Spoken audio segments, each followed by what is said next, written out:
The stars rippled like water, and 300 warships appeared at the edge of the solar system. They were massive vessels, each one bigger than any city on Earth.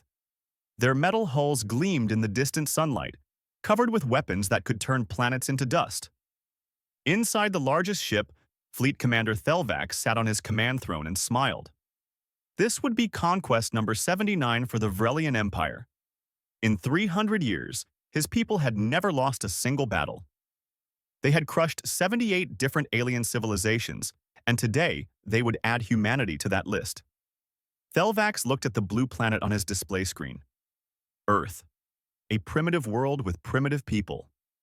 His scouts had told him that humans still used chemical rockets to reach their own moon. They had no shields, no energy weapons, no faster-than-light travel. This would be easy. He pressed a button and sent the standard message toward Earth. It was the same message the Vrelian Empire always sent.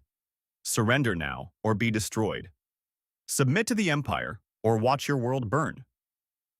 The humans would panic, then beg, then surrender.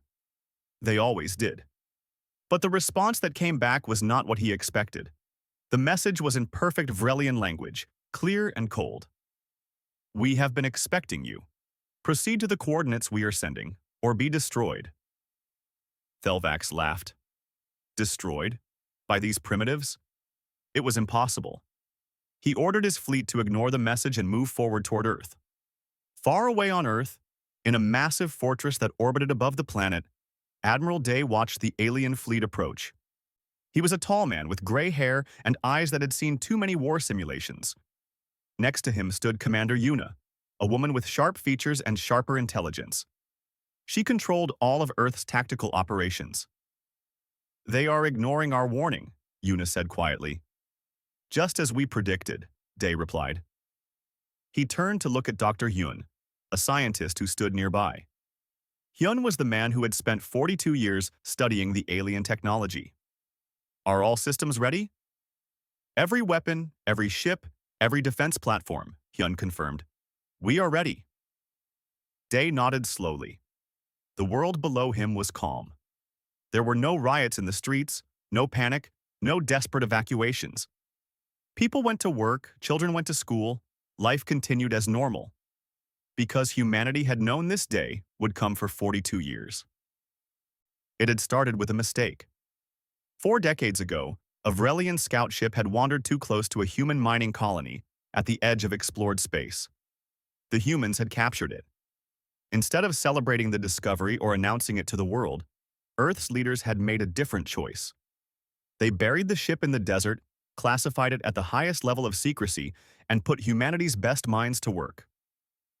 For 42 years, scientists and engineers studied every piece of that alien ship. They learned the Vrelian language. They cracked their computer systems.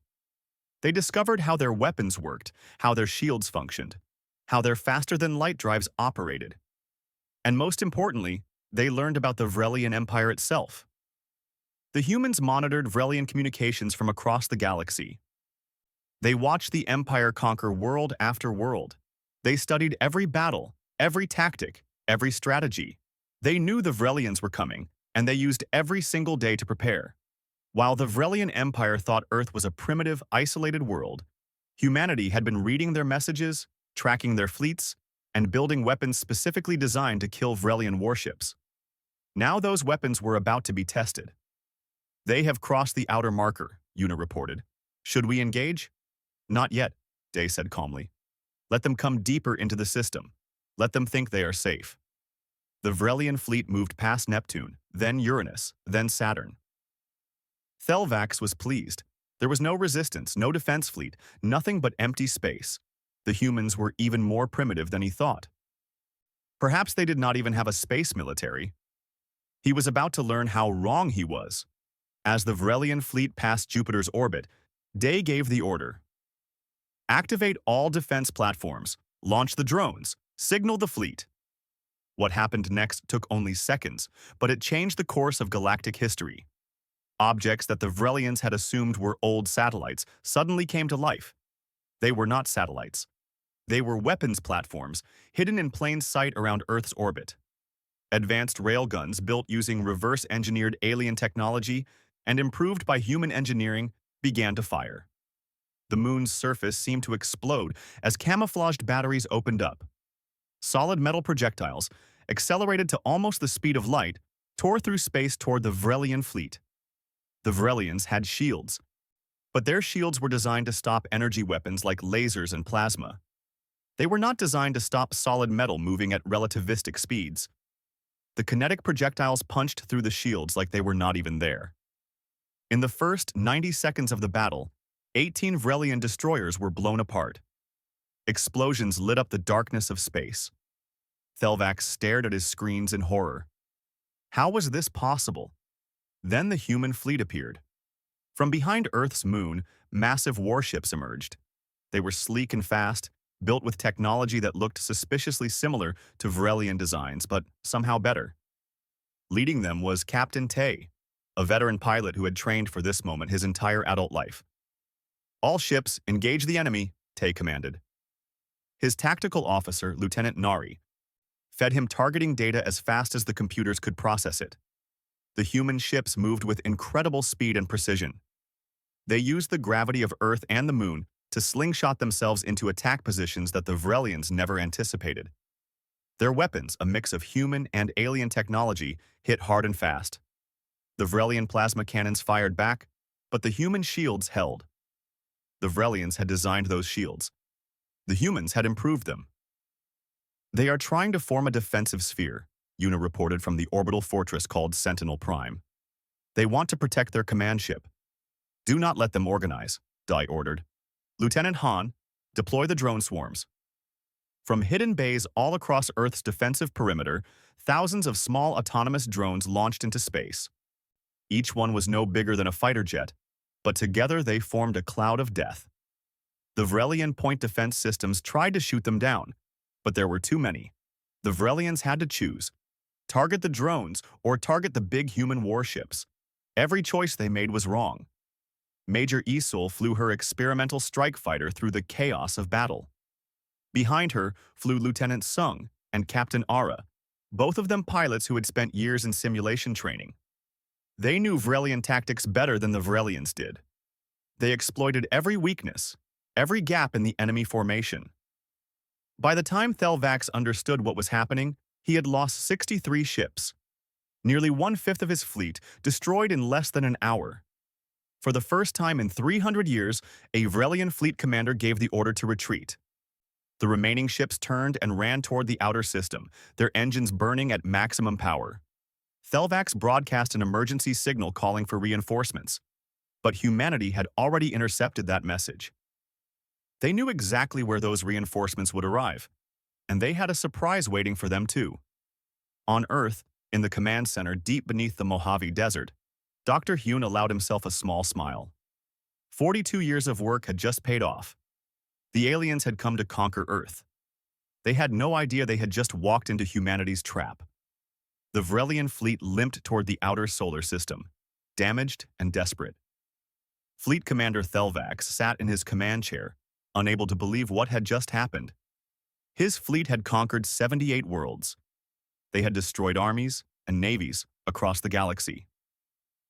And now these humans, these primitives, had torn through his forces like a knife through paper.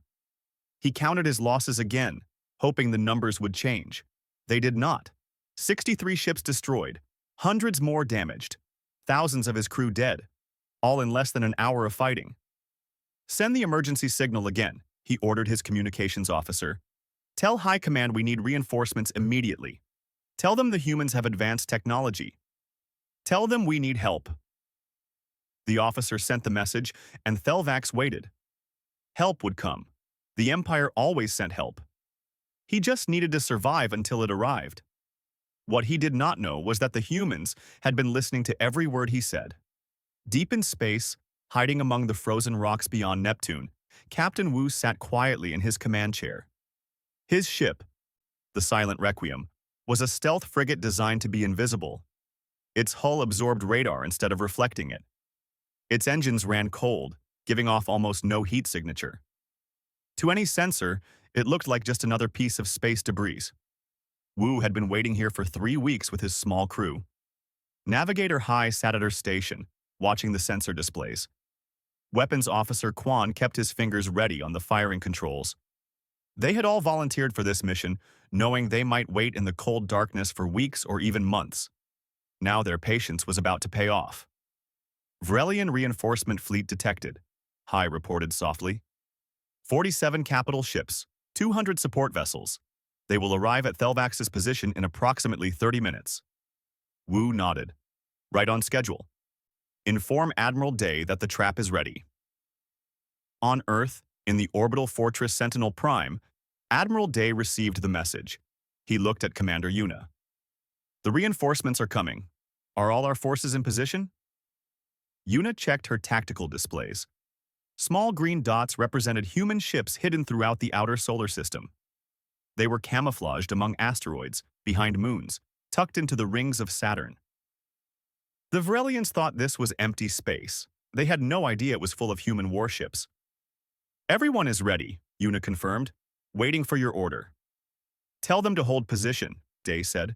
Let the enemy fleet arrive. Let them think they are safe. Then we strike. On Mars, Colonel Yoon commanded the Mars Defense Fleet from a base hidden beneath the red planet's surface. His ships were painted the same color as Martian dust, making them nearly invisible against the planet. He listened to the communications from Earth and smiled. The aliens were walking into another trap. The Vrelian reinforcement fleet arrived in a flash of light, their faster-than-light drives creating ripples in space as they emerged. The commander of this new fleet, a Vrelian officer named Kelnoth, immediately contacted Thelvax. We received your distress signal, Kelnoth said. What is your situation?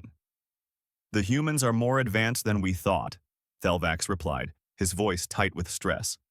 They have technology equal to ours, maybe better. They destroyed a quarter of my fleet in the first engagement. Kelnoth could not hide his shock. A quarter of an invasion fleet destroyed? Impossible. No primitive species could do that. Thelvax must have made a terrible mistake. We will regroup and attack together, Kelnoth declared. With combined forces, we will crush these humans and… He never finished his sentence. From every direction at once, human ships appeared and opened fire. The trap had been sprung. Lieutenant Jin, commanding the missile cruiser Thunderbolt, fired the first salvo. Dozens of missiles streaked through space toward a Vrelian carrier. The carrier's point defense systems tried to shoot them down, but these were not normal missiles. They used erratic flight patterns that the Vrelian computers could not predict. Half the missiles got through. The carrier exploded in a ball of fire that lit up the dark space. All across the outer solar system, human forces attacked. Ships that had been hiding in Saturn's rings burst out like angry hornets. Vessels concealed behind Jupiter's moons accelerated to attack speed. Battle stations disguised as asteroids activated their weapons. The Vrelians tried to fight back, but they were fighting on humanity's territory now. Every human captain knew this solar system perfectly. They knew every asteroid, every moon, every gravitational current. They used the sun's gravity to accelerate into devastating attack runs. They hid behind planets and moons, appearing where the Vrelians did not expect them. Captain Tay, who had led the first battle near Earth, was now fighting near Jupiter. His ship, the Indomitable, used the giant planet's gravity to swing around at incredible speed, firing all weapons as it passed the enemy formation. Target their command ship, he ordered Nari, his tactical officer. Take out their leadership. Nari fed the coordinates into the weapons computer. Energy beams and kinetic projectiles hammered into the Vrelian flagship's shields. The shields flickered, weakened, and then collapsed. The next volley tore through the ship's hull. Kelnoth died without ever understanding how badly he had underestimated humanity. The battle raged for hours. The Vrelians were skilled warriors with powerful ships, but they were confused and disorganized. The humans fought with perfect coordination, their tactics rehearsed through decades of simulation training. Major Isul led her fighter squadron through the chaos, hunting enemy support ships. Her wingmates, Lieutenant Sung and Captain Ara, flew in perfect formation with her. They had trained together for so long that they could anticipate each other's moves without speaking. 3 enemy destroyers trying to retreat, Sung reported. Cut them off, Isol ordered. Do not let them escape to hyperspace. The three fighters accelerated, their engines pushing them to the edge of what human bodies could endure. They launched missiles from extreme range, forcing the destroyers to evade. The evasive maneuvers slowed the destroyers down just enough for a larger human warship to catch up and destroy them. On Sentinel Prime, Commander Yuna watched the battle unfold across multiple screens. Every fight, every ship, every explosion was tracked and recorded. She fed information to the fleet commanders, coordinating the massive battle across billions of kilometers of space. The enemy is trying to form up near Neptune, she reported to Admiral Day. They want to make a defensive position and wait for more help. They will not get more help, Day replied. Activate the interdiction field. Around the edge of the solar system, massive gravity generators hum to life. These machines, built from reverse-engineered Vrelian technology and improved by human scientists, created distortions in space. Any ship trying to enter hyperspace would find it impossible. The Vrelian fleet was trapped. Thelvax saw the readings on his sensors and felt true fear for the first time in his long military career. No retreat, no escape, no reinforcements coming to save them. The humans had turned the entire solar system into a prison. All ships, he broadcast to his fleet, fight to the last. Die with honor. But many of his captains did not want to die at all. They had families back home. They had children they would never see again. And they were starting to realize that this war was already lost. One by one, Vrelian ships began broadcasting surrender codes. Captain Wu, still aboard the Silent Requiem, watched a Vrelian destroyer power down its weapons and activate its distress beacon. That is the 12th ship to surrender, he reported. Accept their surrender and direct them to the holding area near Mars, Admiral Day ordered.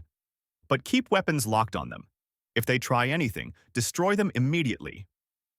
The battle continued, but the outcome was no longer in doubt.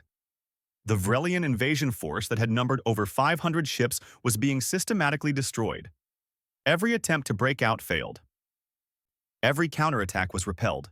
The humans were merciless, efficient, and overwhelmingly prepared. As the 6th day of continuous battle came to an end, fewer than 80 Vrelian ships remained operational. They were surrounded, damaged, and out of options. Fleet Commander Thelvax finally accepted the truth. The Vrelian Empire's long string of victories was over. They had finally met an enemy they could not defeat. He opened a communication channel to the humans and requested terms of surrender. The communication request appeared on Admiral Day's screen. Fleet Commander Thelvax wanted to negotiate. Day looked at Commander Yuna, who nodded. It was time to show the Vrelians exactly what kind of species they had tried to conquer. Day accepted the communication. Thelvax's face appeared on the screen. The alien commander looked tired and beaten, his confidence completely gone. He expected the usual terms: tribute payments, technology sharing, perhaps limited occupation. This was how civilized species conducted war. What he heard instead shocked him to his core. You came to conquer us, Day said, his voice cold and hard. You thought we were prey. You were wrong. We are predators. We evolved on a world that tried to kill us every single day. Ice ages, asteroid impacts, plagues, predators, and disasters. Earth threw everything at us, and we survived it all. Day leaned forward. We did not just survive. We thrived. We conquered our world, split the atom, built machines that could think, and reached into space. And we did all of it while fighting each other. Do you understand what that means? Humanity spent 10,000 years perfecting the art of war against ourselves. Thelvax said nothing. He was beginning to understand the terrible mistake his empire had made. Commander Yuna took over the communication. Your empire has conquered 78 civilizations. We watched every single one of those conquests. We studied your tactics, learned your strategies, and found every weakness in your military doctrine. When your scout ship wandered into our space 42 years ago, we did not panic. We did not run.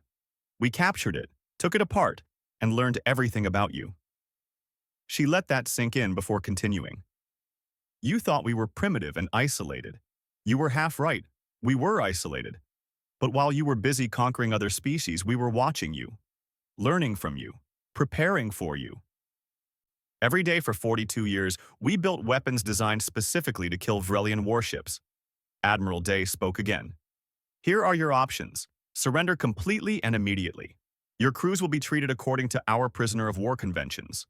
They will be fed, housed, and given medical care. When this war is over, they may return home. Or you can refuse and be destroyed. You have 1 hour to decide. The transmission ended. Thelvax looked around his damaged bridge. Many of his officers were wounded. The ship's systems were failing. Through the windows, he could see the wreckage of hundreds of Vrelian vessels floating in space. This was not just a defeat. This was annihilation. But his pride would not let him surrender without one final attempt. All remaining ships, he broadcast. We will conduct one last attack. A direct assault on Earth itself. We may die, but we will take their homeworld with us. It was suicide, but it was better than the shame of surrender. At least, that is what Thelvax told himself as he gave the order to advance. The remaining Vrelian ships, fewer than 80 now, formed up and accelerated toward Earth. Their weapons powered up. Their damage shields strengthened as much as possible. They would ram the planet if they had to. Captain Tay, commanding the Indomitable, saw them coming. They are making a suicide run, he reported to Admiral Day. Should we intercept? Intercept and destroy, Day ordered coldly. Show no mercy to those who will not surrender. Tay's fleet moved to block the Vrelians.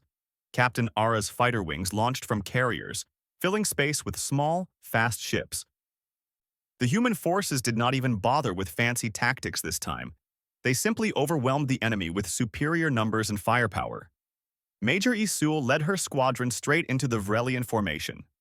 Her fighters dodged plasma fire and launched missiles at point-blank range. Every shot counted. Every missile found a target. The Vrelian suicide charge never came close to Earth. Every single ship was intercepted and destroyed within Jupiter's orbit. Thelvax's flagship exploded in a bright flash, and the fleet commander died still believing his empire was invincible. When the last Vrelian ship was destroyed or captured, Admiral Day called a meeting of Earth's War Council. They gathered in Sentinel Prime, looking out at the debris field that now filled the solar system. Thousands of alien ships had come to conquer Earth. Fewer than 40 had survived to surrender. Dr. Hune spoke first. We need to discuss what comes next. The Vrelian Empire spans 200 star systems. This was just one conquest fleet. When they realize this fleet is not coming back, they will send more. Colonel Yoon from Mars agreed. We cannot just sit here and wait for the next invasion. We need to take the fight to them. That is exactly what I am proposing, Admiral Day said. He pulled up a star map showing Vrelian space. We have prisoners now. We have their ships. We have their technology. And we have something they never expected us to have. Knowledge.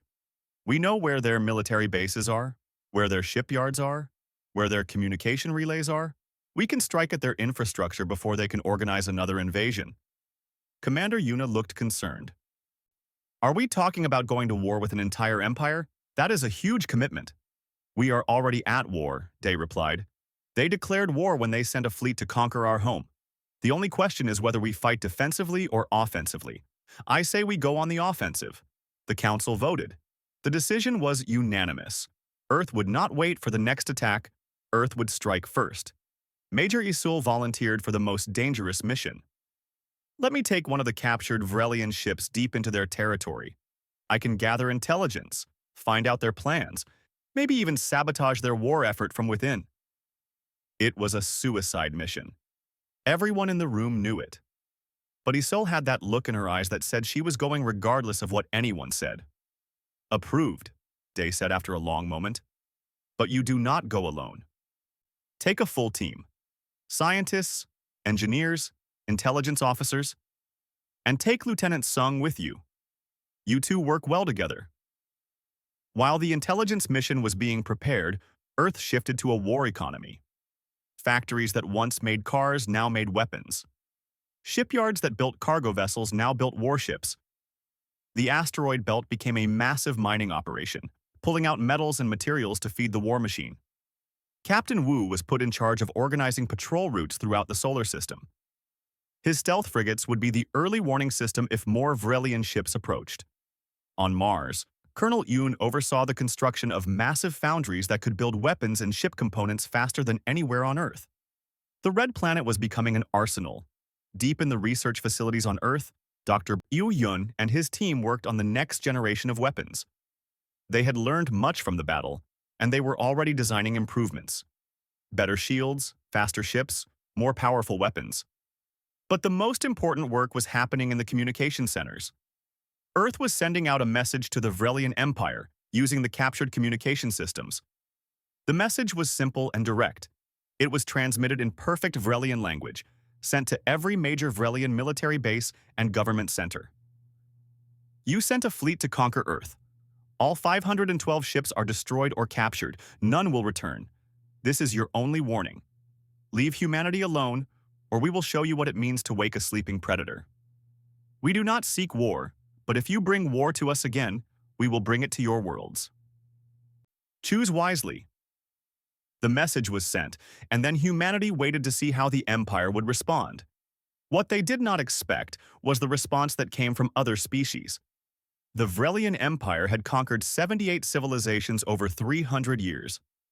Many of those species were still alive, still enslaved, still dreaming of freedom. When word spread that an unknown species called humanity had destroyed an entire Vrelian invasion fleet, those enslaved people began to hope. And hope, as the Vrelians were about to learn, was the most dangerous weapon of all. 3 weeks after the battle, the first response arrived. It did not come from the Vrelian Empire. It came from a species called the Keltani, who had been fighting the Vrelians for 50 years and losing badly. The message appeared on every communication channel Earth was monitoring. It was audio only, and the voice spoke in broken English that had clearly been learned from intercepted human broadcasts. People of Earth, we are the Kelthani Union. We have heard what you did to the Vrelian invasion fleet. For 50 years, we have fought alone against the Empire. We are losing. Our worlds are falling one by one. But if the stories are true, if you truly destroyed 500 Vrelian ships, then perhaps there is hope. We request alliance. We request help. Please respond. Admiral Day brought the message to the War Council. The debate was intense. Some argued that Earth should focus only on defending itself. Others said that helping the Kelthani was the smart strategic move. If the Vrelian Empire was busy fighting on multiple fronts, they could not focus all their power on Earth. Dr. Hyun made the argument that convinced everyone. The Vrelians will come for us again eventually. When they do, would we rather face them alone or with allies who know their tactics and territory? The Keltani have been fighting this war for decades. They have knowledge we need. The vote was close, but the decision was made. Earth would reach out to the Keltani Union and offer an alliance. Captain Wu was chosen to lead the first diplomatic mission. His stealth frigate, the Silent Requiem, would carry not just diplomats but also technical advisors and military observers. The mission was dangerous. They would have to travel through territory controlled by the Vrelian Empire to reach Kelthani space. If you run into trouble, run, Admiral Day told Wu before he left. Do not engage unless you have no choice. We need you to reach the Kelthani and bring back information about what is happening in that part of the galaxy. Wu saluted and departed. His ship slipped away from Earth's orbit, engaged its faster-than-light drive, and disappeared into the stars. While Wu was traveling, Major Isul and Lieutenant Sung were preparing for their own mission. They had selected a captured Vrelian warship that was relatively undamaged. Human engineers had spent weeks studying the vessel, learning how every system worked. Now Isol's team would take it deep into enemy territory. The plan was bold and dangerous. They would pose as a damaged Vrelian ship returning from the invasion of Earth. They would dock at Vrelian stations, gather intelligence, and sabotage what they could. If they were discovered, they would be killed immediately. Are you sure about this? Admiral Day asked Isol during the final briefing. Completely sure, Isol replied with a confident smile. We trained for 42 years to fight these aliens. Now we get to spy on them too. This is going to be interesting. Day did not share her enthusiasm, but he approved the mission. 2 weeks later, Isol's captured Vrelian ship jumped into hyperspace and headed for the heart of the Empire. Back on Earth, humanity was transforming. Every nation had united under a single goal: protect Earth and make sure no alien empire ever threatened them again. The International Space Station was expanded into a massive military headquarters. The moon's surface was covered with weapon batteries and ship construction facilities. Mars was becoming a fortress world. Commander Yuna oversaw the construction of Earth's new fleet. Using the captured Vrelian ships as templates, human engineers built improved versions. Faster engines, stronger shields, more powerful weapons. Within 3 months of the battle, Earth had launched 50 new warships. But the most significant change was happening in how humans saw themselves. For the first time in history, every person on Earth identified primarily as human rather than by their nation or culture. The alien invasion had done what centuries of philosophy and politics could not. It had united humanity. Lieutenant Han, now promoted to captain, was given command of the diplomatic vessel Horizon. His mission was different from Wu's. He would search for other alien species that might want to join a coalition against the Vrelian Empire. "The enemy of my enemy is my friend," Admiral Day told Han. "Find out who else the Vrelians have hurt. Find out who else wants revenge. Bring them together." Han departed with a full crew of diplomats, translators, and scientists. His ship carried data about the battle, showing what humanity had accomplished. It was proof that the Vrelian Empire could be beaten. 4 weeks after the battle, Major Isol sent her first report back to Earth. She had successfully entered Vrelian territory and docked at a border station for repairs. What she discovered was both encouraging and terrifying. "The Empire is in chaos," her report stated. "Word of the failed invasion has spread everywhere. The Vrelian military is divided. Some commanders want to launch a massive revenge attack on Earth immediately. Others want to wait and gather more intelligence. Some are even questioning whether conquering Earth is worth the cost." The report continued with even more interesting information. "The conquered species are starting to rebel. There have been uprisings on at least 12 worlds that we know of.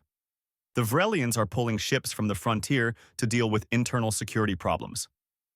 Their empire is starting to crack." This was the opening humanity needed. Admiral Day called another War Council meeting. "The Empire is weakening.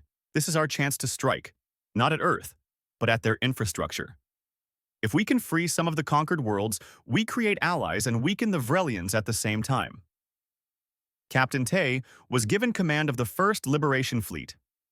50 human warships, loaded with weapons and carrying teams of soldiers, engineers, and medical personnel.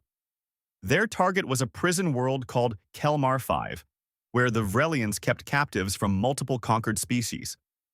The mission launched with great ceremony. People across Earth watched as the fleet departed, knowing this was the moment humanity stopped being defenders and became liberators. The journey to Kelmar 5 took 2 weeks. During that time, Captain Tay drilled his fleet relentlessly. They practiced attack formations, boarding actions, and rescue operations. When they finally arrived at the prison world, they were ready. The Vrelian garrison at Kelmar 5 numbered only 20 ships. They were not expecting an attack. They definitely were not expecting an attack by humans, who were supposed to be on the other side of the galaxy. The battle lasted less than an hour. Human ships dropped out of hyperspace in perfect formation and opened fire immediately. The Vrelian defenders tried to respond, but they were completely outmatched. Captain Ara's fighter squadrons disabled the orbital defense platforms. Lieutenant Nari coordinated the bombardment that took out the ground-based weapons. When the shooting stopped, human soldiers landed on Kelmar 5 and began freeing the prisoners. There were thousands of them: scientists, engineers, teachers, farmers, and soldiers from a dozen different species. Some had been imprisoned for decades. Many of the freed prisoners were initially terrified of the humans, thinking they were just new conquerors. But when they realized the humans had come to free them, not enslave them, something remarkable happened. They began to cheer. Then they began to cry. And then they began to ask if they could join the fight against the Vrelian Empire. Captain Tay sent a message back to Earth. "Mission successful. Kelmar 5 is liberated. No human casualties. Minimal damage to infrastructure. and we have over 3,000 volunteers who want to fight alongside us. On Earth, Admiral Day read the message and smiled. The war was just beginning, but for the first time, humanity was not fighting alone. 6 months had passed since the Vrelian invasion fleet arrived at Earth. In that short time, the galaxy had changed forever. Captain Wu returned from his diplomatic mission to the Kelthani Union with news that shocked everyone. The Kelthani were not just willing to ally with humanity, they were desperate for it. 50 years of war had left them on the edge of complete defeat. When Wu showed them footage of the battle at Earth, many Kelthani leaders wept openly. They thought they were going to die fighting alone, Wu reported to Admiral Day. Now they know they have allies. Strong allies. They want to coordinate attacks with us. They have agreed to share all their intelligence about Vrelian military positions. The alliance was formalized quickly. Within weeks, human advisors were working with Kelthani military commanders. Human engineers were helping repair Kelthani ships, and human weapons were being installed on Kelthani defense stations. But the biggest change came from an unexpected source. Major Isul, still deep in Vrelian territory with her spy mission, discovered something that would end the war faster than any battle. The Vrelian Empire was collapsing from within. Her report sent shockwaves through Earth's command structure. The Empire is breaking apart. Conquered species are rebelling on 40 different worlds. The Vrelian military is spread too thin to respond. Some Vrelian commanders are even refusing orders, saying they will not waste more lives fighting humans. The High Command is paralyzed by internal arguments. They cannot agree on what to do next. Admiral Day called an emergency meeting with all of Earth's top military and political leaders. Commander Yuna presented the intelligence data. Dr. Yun analyzed the technical implications. Colonel Yun discussed military options. "We have an opportunity here," Day said. "The Vrelian Empire built itself on fear and overwhelming force. We shattered that image when we destroyed their invasion fleet. Now the conquered species see that the Empire can be beaten. They are rising up. If we help those rebellions succeed, the Empire will fall apart completely." The plan was ambitious. Earth would send liberation fleets to multiple worlds at once. They would free prisoners, help local rebels, and destroy Vrelian military infrastructure. At the same time, they would offer the Vrelian Empire one final chance to surrender. Captain Tay led the largest liberation fleet. 70 human warships plus 50 Kelthani vessels attacked a major Vrelian military base. The battle was fierce but short. The combination of human technology and Kelthani knowledge of Vrelian tactics proved devastating. The base fell in less than 2 days. Lieutenant Han, commanding the diplomatic vessel Horizon, made contact with 5 different alien species that had been conquered by the Vrelians. All 5 agreed to join what was now being called the Free Galaxy Coalition. The alliance was growing rapidly.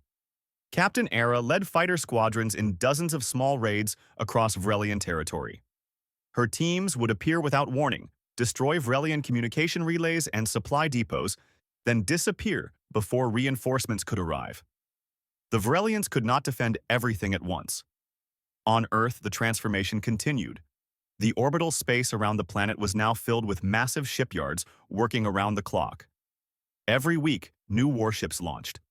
Mars had become the industrial heart of human military production, with factories buried beneath the surface churning out weapons and equipment.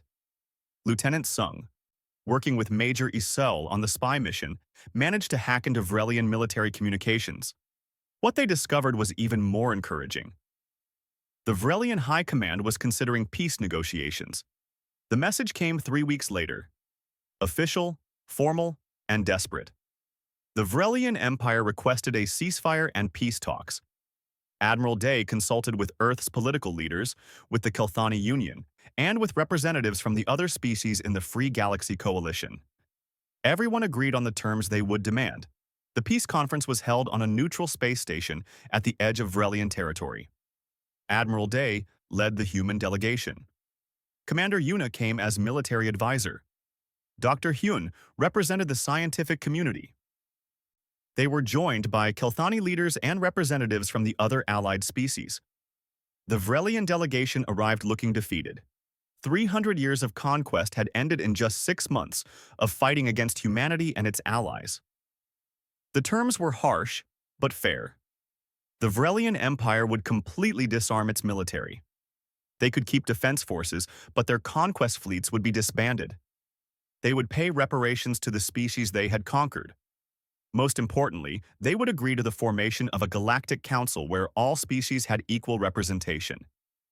The Vrelians had no choice but to accept. Their empire was crumbling, their military was exhausted, and their economy was collapsing. They signed the treaty, but the story did not end there. Commander Yuna, promoted to admiral for her role in the war, was chosen as Earth's representative to the new Galactic Council. She would work alongside representatives from dozens of other species to build a new order in the galaxy. Her first speech to the Council became famous across hundreds of worlds. Earth stood alone when the Vrelians came. We did not ask for help because we had no one to ask. We fought because we had no choice. But we won because we were prepared, because we were patient, and because we never gave up. She continued, her words broadcast to billions of beings across the galaxy. We extend our friendship to all peaceful species. Trade with us. Learn from us. Grow with us. Humanity believes that the galaxy is better when we work together. But to those who would threaten any member of this council, know this. Earth does not seek war. We hate war. But we will never be unprepared for it again. The speech was met with what could only be described as a standing ovation from dozens of different species, each showing respect in their own cultural way. In the months that followed, humanity spread across the stars, not as conquerors, but as explorers and traders. Captain Ara led the first expedition to unexplored space beyond Vrelian territory.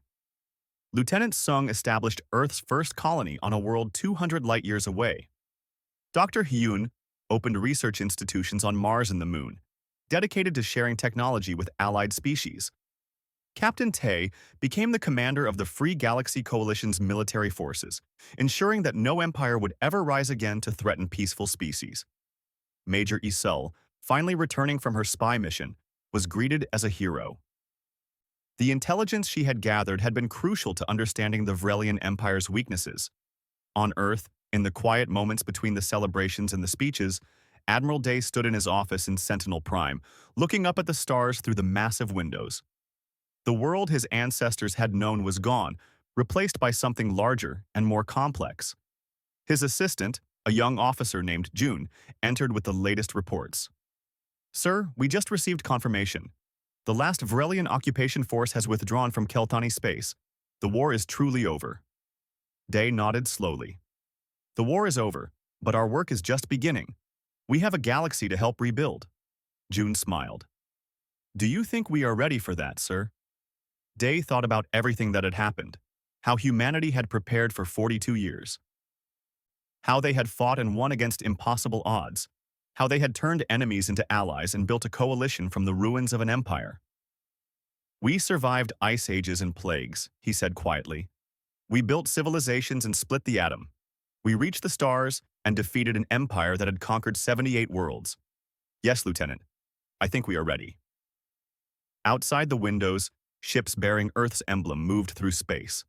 Blue planets surrounded by stars, a symbol of hope and strength. Humanity had earned its place among the stars not through conquest, but through courage, preparation, and the will to defend what they loved. The Vrelian Empire had dispatched a fleet to conquer Earth, expecting easy victory. They thought humanity was waiting to surrender. They never imagined humanity was waiting to win. And in winning, humanity had changed the galaxy forever.